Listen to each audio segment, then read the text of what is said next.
യൂട്യൂബിന് വിട. സൂര്യയിലെ എല്ലാ പരമ്പരകളും സംരക്ഷണത്തിന് ശേഷം തികച്ചും സൗജന്യമായി സൺ നെക്സ്റ്റ് ആപ്പ് ഡൗൺലോഡ് ചെയ്യൂ. കണ്ടാസ്വദിക്കാം നിങ്ങളുടെ പ്രിയ പരമ്പരകൾ.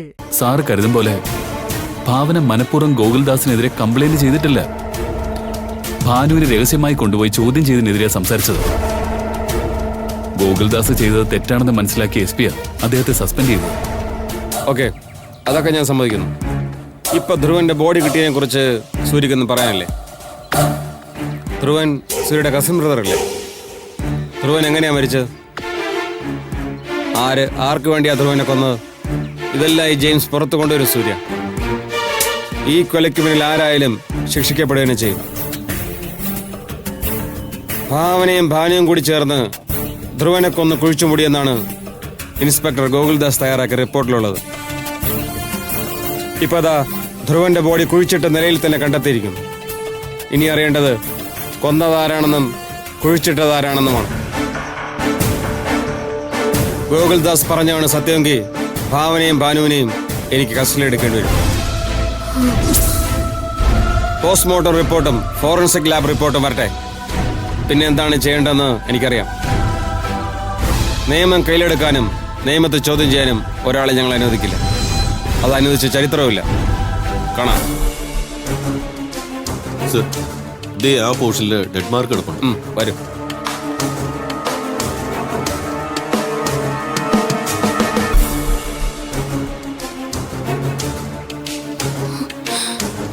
സൂര്യ, സത്യം എന്താന്ന് തുറന്നു പറയാനുള്ള സമയമായിട്ടുണ്ട്. ഇല്ല ഭാവന, ഇപ്പൊ ഒന്നും വേണ്ട. നീ വന്നേ വരാൻ.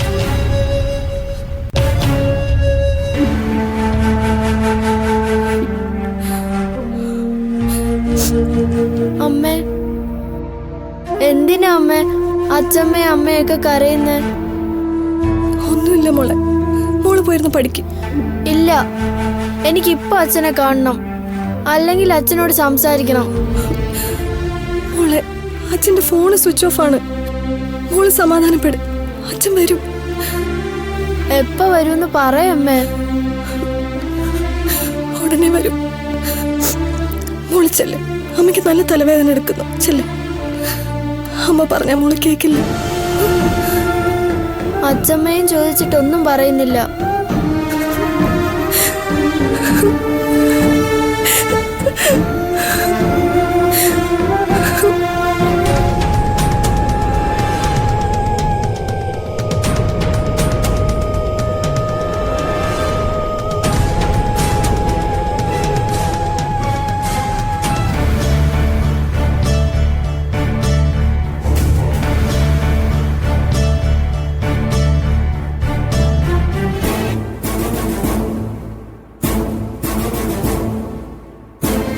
ഇപ്പൊ എങ്ങനെയുണ്ട് സാർ?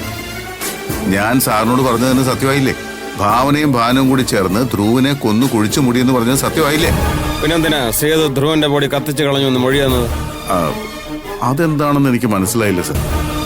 അവൻ ഭാവനയും ഭാനുവിനെയും രക്ഷപ്പെടുത്താൻ നോക്കിയതാവും. ഇതിപ്പോ ഞങ്ങൾക്കാണ് പണി കൂടിയത്. സേതു കുറ്റം ഏറ്റു പറഞ്ഞ പ്രകാരം ഞങ്ങൾ മൊഴി രേഖപ്പെടുത്തി കമ്മീഷർക്ക് അയച്ചു കൊടുത്തു. ഇനിയിപ്പോ ആ മൊഴിക്ക് വിലയില്ലാതായി. സേതുവിന് നാവിക്ക് എന്നെ രണ്ടെണ്ണം കൊടുത്തിരുന്നെങ്കിൽ അവൻ സത്യം പറയായിരുന്നു സാർ. തനിക്ക് അങ്ങനെയൊക്കെ പറയാം. അവൻ വീണ് ചത്തങ്ങാനും പോയാ തോന്നുന്നത് ഞാനായിരിക്കും. അവൻ പഠിച്ച കള്ളനാണ് സാർ. ഇനി അവനെതിരെ കേസെടുക്കാൻ പറ്റില്ലല്ലോ. അങ്ങനെ അവനെ വിടില്ല വിജയപത്മ. പോലീസുകാരുടെ എന്തിനാണ് കള്ളം പറഞ്ഞെന്ന് അവൻ പറയേണ്ടി വരും. ദേവേട്ട, സേതുവാണ് ഇത് ചെയ്തതെന്ന് എനിക്ക് തോന്നുന്നില്ല. ഉറപ്പായും ഭാവനയും ഭാനുവും കൂടി തന്നെയാവും ഈ ദ്രോഹം നമ്മളോട് ചെയ്തത്. അത് നീയാണോ തീരുമാനിക്കുന്നത്?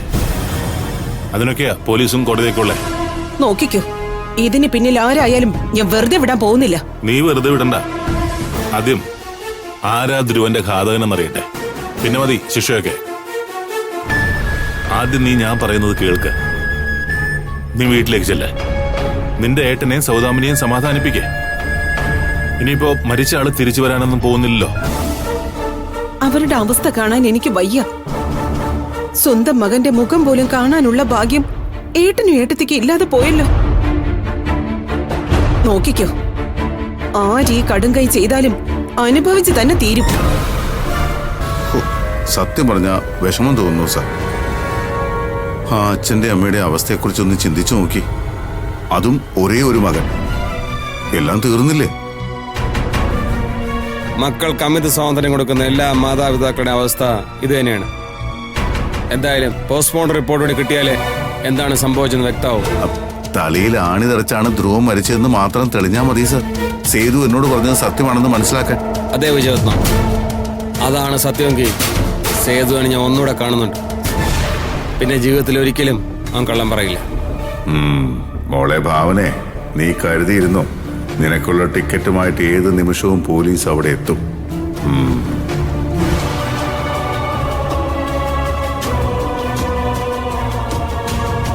ബാക്കിയുള്ള റിപ്പോർട്ട്സ് എല്ലാം ലാബിൽ നിന്ന് കളക്ട് ചെയ്തിട്ട് മാനേജ്മെന്റിനെ അറിയിച്ചിട്ട് പുറത്തു കൊടുത്താൽ മതി. ഓക്കെ? എന്തായി ഡോക്ടർ? പോസ്റ്റ്മോർട്ടം ഒക്കെ കഴിഞ്ഞിട്ടുണ്ട്. ഡീറ്റെയിൽസ് ചെക്ക് ചെയ്തിട്ട് അവർ പറയും.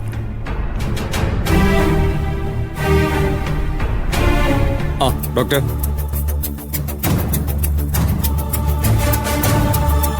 ധ്രുവൻ എങ്ങനെയാണ് മരിച്ചതെന്നറിയാനുള്ള ആകാംക്ഷയിലാണ് എല്ലാവരും. പോസ്റ്റ്മോർട്ടം റിപ്പോർട്ട് വരാതെ വ്യക്തമായിട്ടൊന്നും പറയാൻ കഴിയില്ല. പിന്നെ ഫോറൻസിക് വിഭാഗം പറയുന്നത് മരണകാരണം തലയ്ക്ക് പിന്നിൽ തറച്ച ആണിയല്ലെന്നാണ്. ആ ഒരു സംശയം എനിക്കും തോന്നിയിരുന്നു.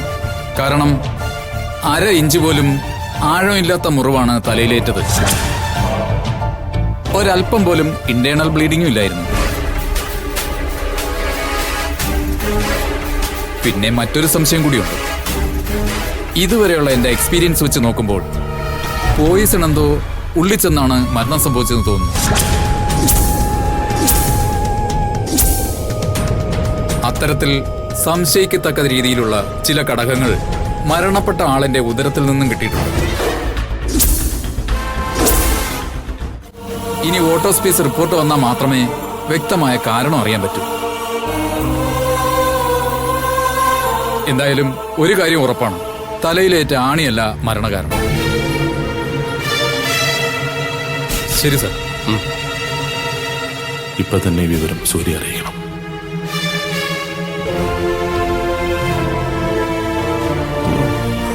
സർ ഒന്നും സർ, എന്താ സാർ ഇത്? നമ്മുടെ പ്ലാനെല്ലാം പൊളിഞ്ഞല്ലോ. സംഗതിയായ കൊഴിഞ്ഞു മറിഞ്ഞല്ലോ വിജയരത്നം. സേതു പറഞ്ഞതും ഡോക്ടർ പറഞ്ഞതും തമ്മിൽ ഒരു ബന്ധമില്ലല്ലോ. ഇതാ ഡോക്ടർ പറഞ്ഞല്ലേ സർ, പോസ്റ്റ്മോർട്ടം റിപ്പോർട്ട് ആദ്യം വരട്ടെ, എന്നിട്ട് തീരുമാനിക്കാം. ഈ ഡോക്ടർ ഇന്നുവരെ പറഞ്ഞതും തെറ്റിയിട്ടില്ല. ഇത് അതുപോലെ തന്നെ ആവും.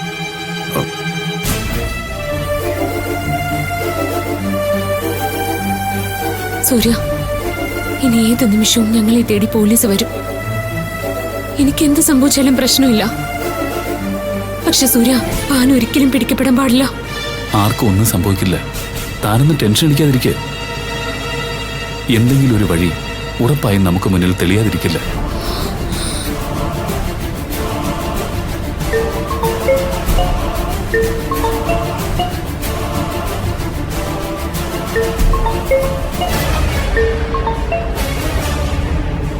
അച്ഛാ. സൂര്യ, നീ എവിടെ? ധ്രുവന്റെ ബോഡി കിട്ടിയവരും നീ അറിഞ്ഞില്ലേ? ഞാൻ അറിഞ്ഞച്ച. ഞാനും ഭാവനയും കൂടി അങ്ങോട്ട് വന്നോണ്ടിരിക്കുക. അയ്യോ, നീ ഭാവനയും കൊണ്ട് തൽക്കാലം ഇങ്ങോട്ട് വരണ്ട. ഇവിടെ നിന്റെ അമ്മ ആകെ ദേഷ്യത്തിലിരിക്കുക. പിന്നൊരു പ്രധാന കാര്യം പറയാനാണ് ഞാനിപ്പോൾ വിളിച്ചേ. എന്താ അച്ഛാ? അത് പിന്നെ ധ്രുവന്റെ ബോഡി പോസ്റ്റ്മോർട്ടം ചെയ്തപ്പോൾ ഡോക്ടർ സംശയം പറഞ്ഞു. എന്ത് സംശയം? ധ്രുവന്റെ മരണകാരണം തലക്ക് പിന്നിൽ തറച്ച ആണിയല്ലെന്നാ ആ ഡോക്ടർ പറയുന്നത്. പിന്നെ ധ്രുവന്റെ വയറ്റിനുള്ളിൽ വിഷാംശം പോലെ എന്തോ കണ്ടെന്നു. അതിന്റെ റിപ്പോർട്ട് വന്നാൽ മാത്രമേ യഥാർത്ഥ മരണകാരണം അറിയാൻ പറ്റൂന്ന് പറഞ്ഞു. സത്യമാണോ അച്ഛാ? അതെ. ഇന്ന് വരെ ഈ ഡോക്ടർ പറഞ്ഞൊന്നും തെറ്റിയിട്ടില്ലെന്നാ പലരും പറയുന്നേ. എന്തായാലും നീ ഭാവനയോട് ധൈര്യമായിട്ടിരിക്കാൻ പറ. മറ്റാരോ ധ്രുവനെ അപായപ്പെടുത്തിയിരിക്കുന്നേ. അച്ഛനിപ്പോ ഹോസ്പിറ്റലിലുണ്ടോ? ആ അതേടാ. ഞാൻ മാത്രമല്ല, വിജയപത്മനോടെ ഉണ്ട്. ആ SP ആയിട്ട് എന്തൊക്കെയോ സംസാരിക്കുന്നുണ്ട്. അയാളെ സൂക്ഷിക്കണം അച്ഛാ. വാദിയെ പ്രതിയാക്കുന്ന ടീംസിന്റെ ക്യാപ്റ്റന് ആ വിജയപത്മൻ. ശരി, നീ അവിടെ ഭാവനയെ സമാധാനിപ്പിക്കേ. ഓക്കെ അച്ഛാ.